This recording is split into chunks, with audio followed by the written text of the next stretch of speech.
milk, all right? Okay. Need a plate, and we're just using these little plates that are here. This so is you're whole gonna milk we're using? Yes, and you're going to find that that's going to be important a little later on without giving away the secret. Okay. So there you go. So here's our milk. Okay. Got it? All right. And then we're going to use some food coloring. So I'm going to let this one sit for a second. On yours, pick up the food coloring, and you're just going to put a couple drops in the middle. So a couple drops of green. Go ahead and do yours. Oh, okay. So a The couple orange drops. one? Yeah, that's perfect. All right. A little yellow there, a little bit of blue. Good. Okay. A little bit of red. I that's splattered there. mine a little, All right. yeah.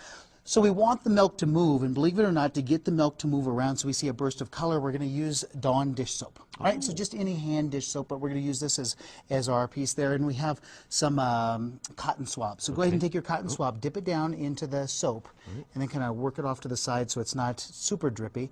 And now what I want you to do is this. We're going to focus on this first one, your plate over here. The green one here? You're going to go right into the very middle of it here in a second. You're just going to put it right down inside and watch what happens. All right. Ready? When I put it in there, do I leave it there? Yeah, just leave it right there. So The just green- gonna put the green one here. Absolutely. All Just right. any of them is fine. Just put it in. Oh, Now leave look it at inside. that. Go Oh, ahead leave and it leave in it the in there middle. and watch what happens. Oh, You get this for it. burst. Oh, look at now this. look at this. The milk continues to move and continues to move. You're not moving your hand at all. Can you see with my You big see- fat hand no, in there? You see that explosion of color that's there? Look, oh, it's still going. Isn't that Gee great? whiz. All right. So mine over here, focus on this one over here as we move over again. It stopped moving, and so as we get close to it here and we go down inside, you might be able to see the very center of it. Watch what happens as soon as we touch. We get that burst of Look color. at Isn't that. that just amazing? That is amazing. So So here's it's the what- soap that is the catalyst for you're, all of this. You're huh? coming into it. So milk, I guess the first question I'd ask is it only with milk? And so if I was doing this as a science fair project, I might try something else. I might try something like water over here. Look at that, a little bit of the soap is Still still in there going. and it's How still about going. that? When Oh, we look do at this that. with water, you'll see that absolutely nothing happens at all. So if I were to put some food coloring in the water here like this